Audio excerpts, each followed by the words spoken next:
पराग Pareek flexi cap fund बहुत परेशान है इन्वेस्टर इस टाइम पे लेके, और रिसेंटली वीडियोस की बाढ़ आ गई इस फंड के बारे में। देखिए, जितने भी मेरे व्यूअर्स हैं जो सुनते हैं मेरी बात, देखते हैं मेरे वीडियोस, दो इसके जो रिटर्न्स है और इसका जो पोर्टफोलियो है, दोनों को मैं क्लियर करूंगा इस वीडियो के अंदर में। और आपका जो माइंडसेट है, देखो प्रॉब्लम माइंडसेट की होती है एक्चुअल में, स्कीम से ज्यादा, स्कीम में जो प्रॉब्लम है उससे ज्यादा माइंडसेट की प्रॉब्लम होती है इन्वेस्टर की। चलिए सबसे पहले हम परफॉर्मेंस की ही इसकी बात कर लेते हैं, पोर्टफोलियो ब्रेकडाउन भी हम आगे इसका करेंगे। उसको लेकर भी थोड़ा हल्ला हंगामा मचा है, जो लेटेस्ट चेंज हुआ है एक ही महीने के अंदर इसके पोर्टफोलियो में, उसके बारे में। तो अगर परफॉर्मेंस की पराग पारिक फ्लेक्सी कैप फंड की बात करते हैं, तो अभी भी इस फंड का जो 10 इयर्स का डायरेक्ट प्लान का रिटर्न है, परफॉर्मेंस है, वो ऑलमोस्ट 18% के पास टच कर रहा है। 7 इयर्स का ऑलमोस्ट 19% प्लस हो रहा है। जो 5 इयर्स का है वो भी ऑलमोस्ट 15% के पास आ रहा है। जो 3 इयर्स का है वो भी ऑलमोस्ट 15% के पास आ रहा है। और जो 2 इयर्स का परफॉर्मेंस है ऑलमोस्ट 5% के पास, 4 से 5% का परफॉर्मेंस दिखा रहा है। तो यहां तक देखें 2, 3, 5, 7 और 10, ये सारे टाइम पीरियड में इसने कैटेगरी एवरेज रिटर्न को पूरी तरीके से बीट किया है, धूल चटाया है। पिछले 1 सालों में इस फंड का जो रिटर्न रहा है वो निगेटिव में 2.5% रहा है। और यहाँ पे ये कैटेगरी एवरेज से खराब परफॉर्मेंस इसने दिखाया है। कैटेगरी एवरेज का रिटर्न ऑलमोस्ट फ्लैट है और इसका जो रिटर्न निगेटिव में 2.5% का है।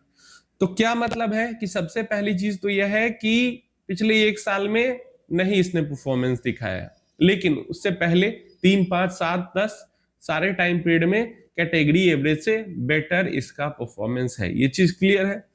हाँ, पिछले 1 साल और 1 साल से कम का जो टाइम पीरियड है, जैसे ईयर टिल डेट में -6%, पिछले 6 महीने में भी -6% का ही रिटर्न है। पिछले 3 महीने में 2% का पॉजिटिव है, लेकिन 1 महीने में भी 1.5% डाउन, 1 हफ्ते में भी लगभग 1% यहाँ पे डाउन रहा है ये फंड। तो 1 साल के अंदर का जो टाइम पीरियड है, चाहे 1 महीना हो, 3 महीना हो, 6 महीना हो, हर टाइम पीरियड में इसका जो परफॉर्मेंस है वो बहुत ज्यादा खराब दिखा है। ठीक है, तो सबसे पहली चीज तो मैं यही आप लोगों को क्लियर कर देता हूं। आप लोग म्यूचुअल फंड में इन्वेस्ट करते हो, लॉन्ग टर्म इन्वेस्टर हो, और आपको क्लियरली जब परफॉर्मेंस दिख रहा है कि 3, 5, 7, 10 साल का बढ़िया है और पिछले 1 साल का ही बस परफॉर्मेंस इतना खराब है, तो फिर इतना परेशान होने की जरूरत क्या है? क्या है परेशान होने की जरूरत? चलिए, ये चीज क्लियर हो गया। पहली चीज परफॉर्मेंस की चीज क्लियर हो गई। दूसरा, यहाँ पे आप समझिए, आप लोग एयूएम को लेके परेशान होते हो कि इतना बड़ा एयूएम हो गया है, अब क्या होगा, कैसे होगा, मतलब अब रिटर्न नहीं बनेगा। तो मैंने बार बार बताया है, ये तो एक फ्लेक्सी कैप, मतलब दूसरा छोड़ो, ये तो फ्लेक्सी कैप कैटेगरी का स्कीम है। कल मैंने आपको मिड कैप स्कीम के बारे में, एचडीएफसी के बारे में बताया, वो तो लाख करोड़ टच कर रहे हैं और सिर्फ मिड कैप में इन्वेस्ट कर सकता है। ये तो फ्लेक्सी कैप है, ये तो जहां चाहे वहां इन्वेस्ट कर सकता है, जितना चाहे उतना इन्वेस्ट कर सकता है। 65% इक्विटी में डालने के बाद, या चाहे तो गोल्ड में 20% इन्वेस्ट कर सकता है, ये चाहे तो डेट में 20% था ही, 22%, 25% तक डेट के अंदर इन्वेस्टमेंट था इसका। लार्ज कैप में चाहो तो पूरा भर के रख सकता है। तो किसी तरीके का तो रिस्ट्रिक्शन ही नहीं है इस स्कीम पे। तो कोई स्मॉल कैप, मिड कैप भी अगर बड़ा हो जाता है तो आप लोग परेशान होने लगते हो, वहां पे भी आपको परेशान होने की जरूरत नहीं होती है। और ये तो फिर भी फ्लेक्सी कैप फंड है, इंटरनेशनल इन्वेस्टिंग भी कर सकता है। अब रिसेंटली एमएफआई से एक अपडेट आया था कि बार बार वो लोग पुश कर रहे हैं इंटरनेशनल इन्वेस्टमेंट की लिमिट को बढ़ाने का। तो अभी जब बढ़ जाएगा तो फिर ये इंटरनेशनल और ज्यादा इन्वेस्ट कर पाएंगे, अभी लिमिट के कारण नहीं कर पा रहे हैं। तो परेशानी एयूएम का है ही नहीं। जब छोटा था हमारा ओवरऑल मार्केट कैप, तो 50,000 करोड़ का भी इसका एयूएम जब था, तो भी इसका फंड साइज बहुत ज्यादा बड़ा माना जा रहा था। 1 लाख क्रॉस किया फिर भी बड़ा माना जा रहा था, और अब तो 1.5 लाख क्रॉस कर जाएगा कुछ महीनों में, तो भी बड़ा ही करेंगे। और अगले 1-1.5 साल में, 2 साल में 2 लाख करोड़ भी क्रॉस कर जाएगा, फिर भी यही परेशानी, चिंता हमेशा लोगों को सताती रहेगी। तो पहली चीज, अगर हम परफॉर्मेंस की बात करते हैं, तो 2 साल तक का परफॉर्मेंस इसका, 2 साल और 2 साल से पहले का परफॉर्मेंस इसका बहुत बढ़िया है। पिछले 1 साल का परफॉर्मेंस खराब हुआ है। एयूएम को लेकर परेशान होने की कोई जरूरत नहीं है। अब आते हैं तीसरी परेशानी जो है इन्वेस्टर्स को इस स्कीम के अंदर, इसका होल्डिंग, पोर्टफोलियो होल्डिंग। क्यों, क्या दिक्कत हो रहा है, लास्ट में उसके ऊपर भी आएंगे, लेकिन पोर्टफोलियो होल्डिंग थोड़ा मैं इसका समझा देता हूं आपको। इससे पहले अगर वीडियो को अभी तक आपने लाइक नहीं किया, रेगुलर व्यूअर हो, यहां तक देख लिया, तो लाइक कर दो वीडियो को। 750 लाइक्स टारगेट है, लाइक कर दो और हाइप जरूर से कर दो वीडियो को, क्योंकि बाद में आप लोग भूल जाते हो। पोर्टफोलियो की बात करते हैं तो फाइनेंशियल में ये हमेशा ही हेवी वेट रखे हुए, आज से 3 साल पहले, आज से 5 साल पहले भी लगभग 25% तक, 20 से 30% तक इसका जाता रहता है फाइनेंशियल के अंदर, तो अभी भी है।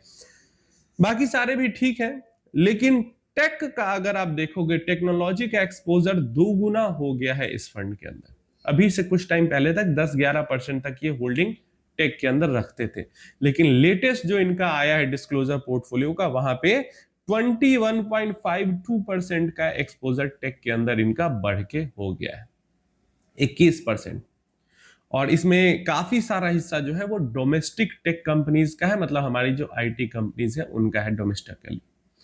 तो ऐसे में इन्वेस्टर बहुत ज्यादा इसलिए परेशान है क्योंकि खुद से इन्वेस्ट वो नहीं कर सकते, इसीलिए वो म्यूचुअल फंड के पास आए। और जब म्यूचुअल फंड मैनेजर अपना दिमाग लगा के इन्वेस्ट करता है तो फिर वो खुद से स्टॉक इन्वेस्टर बन जाते हैं और डरने घबराने परेशान होने लगते हैं। इन्वेस्टर का कहना है कि भाई टेक तो हमारा बर्बाद हुआ जा रहा है, एआई तो हमारी पूरी टेक इंडस्ट्री का सर्वनाश कर देगी, है ना, एग्जिस्टेंस खतरे में है हमारा इंडिया का टेक इंडस्ट्री का। सब जानकारी, सारा ज्ञान हमारे रिटेल इन्वेस्टर के पास भरा हुआ है, लेकिन फिर वो डायरेक्ट इन्वेस्टिंग नहीं करेंगे, जाके म्यूचुअल फंड के थ्रू ही इन्वेस्ट करेंगे। लेकिन म्यूचुअल फंड के डिसीजन पे उनको बार बार सवाल भी करना है फंड मैनेजर के डिसीजन पे। तो जो फिलॉसफी है पराग पारिख की, ओवरऑल एएमसी की ही, फ्लेक्सी कैप फंड की सिर्फ बात नहीं करेंगे, ओवरऑल एएमसी की ही अगर हम बात करते हैं, तो ये जो है वैल्यू इन्वेस्टिंग पे इन्वेस्ट करते हैं, और वैल्यू और Contra kind of same he investing होती है।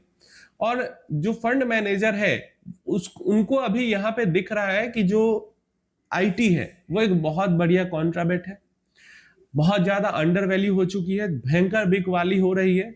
और ये जो इस तरीके का वैल्यू क्रिएशन होता ही तभी है जब किसी सेक्टर के अंदर में किसी तरीके का डिसरप्शन आता है। अब आईटी बाउंस बैक करेगा, रिवाइव होगा, पिवट पॉइंट आएगा नहीं आएगा, ना मुझे पता ना आपको पता, किसी को नहीं पता।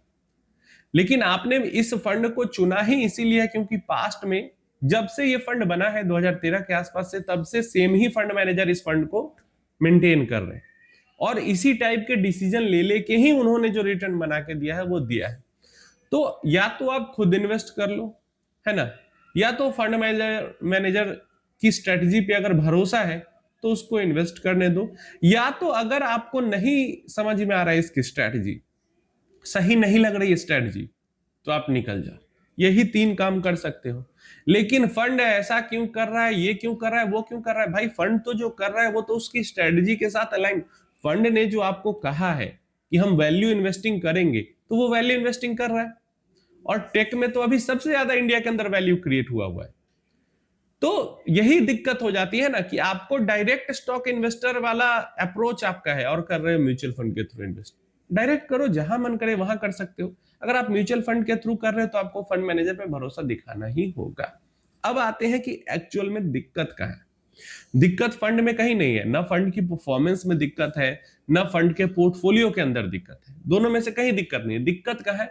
दिक्कत है आपके एक्सपेक्टेशन। क्यों दिक्कत है एक्सपेक्टेशन में? क्योंकि अभी से 1.5 साल पहले, 2 साल पहले अगर देखते तो 3, 5, 7, 10 सारे टाइम पीरियड में पराग पारिख फ्लेक्सी कैप फंड का रिटर्न 18, 19, 20% तक टच कर रहा था। अभी जो 3 साल और 5 साल में 15% का रिटर्न दिख रहा है, वो अभी से 2 साल पहले देखते हैं तो उसके पीछे के 3 साल 5 साल में वो 19% का रिटर्न दिखता है। तो एक्सपेक्टेशन की दिक्कत हो जाती है कि इन्वेस्टर इन्वेस्ट करता है और उसे चाहिए कि बस अब 19-20% का रिटर्न मिले, लेकिन ऐसा होता नहीं है।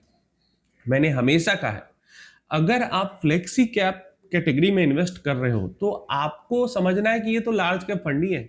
सारे flexi cap large cap fund ही है एक तरीके से। और अगर आपका investment proper small cap mid cap में नहीं है तो आपको लॉन्ग टर्म में अपने रिटर्न जो है वो 15% से ऊपर का एक्सपेक्टेशन नहीं रखना चाहिए। आप मिड स्मॉल में इन्वेस्ट कर रहे हो ना, तब जाके आपका 15-16% का रिटर्न का एक्सपेक्टेशन होना चाहिए। अगर आप लार्ज कैप या फ्लेक्सी कैप इन सब टाइप के फंड्स के अंदर इन्वेस्ट कर रहे हो तो आपका तो पहला तो एक्सपेक्टेशन ही 12-13% तक का रहना चाहिए। उससे ऊपर अगर मिल रहा है तो वो बोनस है। कोई फ्लेक्सी कैप फंड अगर एचडीएफसी ही हो गया या क्वांट हो गया या जेम हो गया या पराग पारिक हो गया, कोई अगर आपको 15% या उससे ऊपर का रिटर्न दे रहा है तो आपको उसको बोनस समझना है। आपको अपनी एक्सपेक्टेशन रखनी है कि फ्लेक्सी कैप है तो फंड मैनेजर लार्ज कैप पकड़ के ही बैठेगा और हमें फिर रिटर्न उतने 12-13% के ही रखने चाहिए दिमाग में कि यही मिल सकता है। क्योंकि आप फ्लेक्सी कैप में आए हो तो आप ये समझ के आओ ना कि फंड मैनेजर को हमने दे दिया छूट, लेकिन फंड मैनेजर उस छूट का फायदा उठाते हैं, वो मिड स्मॉल के अंदर नहीं जाते और इसीलिए आपको फ्लेक्सी में वॉलेटिलिटी भी कम मिलती है। अगर आपको हाई ग्रोथ चाहिए, ज्यादा रिटर्न चाहिए, तो आपको थोड़ा सा बैरियर को तोड़ना पड़ेगा, वॉलेटिलिटी ज्यादा झेलनी पड़ेगी और आपको स्मॉल कैप मिड कैप की तरफ जाना पड़ेगा। अगर आप बैरियर को बना के रखना चाहते हो, स्टेबिलिटी को बना के रखना चाहते हो, तो आप इस टाइप के फंड के अंदर इन्वेस्ट करते हो तो आपकी एक्सपेक्टेशन ही रिटर्न की कम होनी चाहिए। अगर ज्यादा मिल जा रहा है तो वो बोनस है। अगर ये 18-19% का इसने रिटर्न पास्ट में बना के दिया है तो वो बोनस बना के इस फंड ने दिया है। इस फंड में अगर आप इन्वेस्ट कर रहे हो पहले दिन से ही आपकी एक्सपेक्टेशन 12-13%, 14%, बस हो गया, बात खत्म हो जाता है ना? बात खत्म हो जाता है। यही एक्सपेक्टेशन ही रखना है किसी भी फ्लेक्सी कैप फंड में। मैं कह रहा हूं फिर से, किसी भी फ्लेक्सी कैप फंड में। फ्लेक्सी कैप कैटेगरी ही एक तरीके से आप मान लो वो लार्ज कैप ही है और इसीलिए तो हम 4-5-6 साल के लिए भी इसमें इन्वेस्ट कर सकते हैं, क्योंकि सब तो लार्ज कैप पकड़ के बैठे रहते हैं। तो ये जब आप दिमाग में रखोगे ना तो आपको फंड की परफॉर्मेंस को लेकर दिक्कत नहीं होगी। और ये जो 12-13-14% का रिटर्न जो मैं बोल रहा हूँ एक्सपेक्टेशन, वो भी है नहीं कि हर साल मिलेगा, आज किया तो अगले साल मिल ही जाए, नहीं। कम से कम 5 साल इन्वेस्ट करोगे तो एवरेज रिटर्न आपका वो निकल के आएगा। कम से कम 5 साल होल्ड करोगे, आज डाला और छोड़ दिया अगले 5 साल के लिए, या 5 साल तक एसआईपी चलाई, तो एवरेज रिटर्न आपको 12-14% जो मिलेगा वो मिलेगा। और उसमें भी हो सकता है एक साल निगेटिव जाए, एक साल फ्लैट जाए, एक साल 5% का रिटर्न मिले, कोई 1-1.5 साल आपको ज्यादा रिटर्न 50% का मिलके एवरेज आपका 12-13-14% हो जाए। तो ये माइंडसेट रखोगे तो टेंशन नहीं होगा। ये फंड अभी भी बहुत बढ़िया फंड है, बहुत जबरदस्त फंड है अगर आप गोल के अकॉर्डिंग इसमें इन्वेस्टमेंट करते हो। अगर आप ये सोच के इन्वेस्ट कर रहे हो कि 19% का रिटर्न ये दे देगा आगे भी बना के, तो गलती आपकी है। गलती ना फंड की है, गलती ना मार्केट की है, गलती सरासर आपकी है, सिर्फ और सिर्फ आपकी है।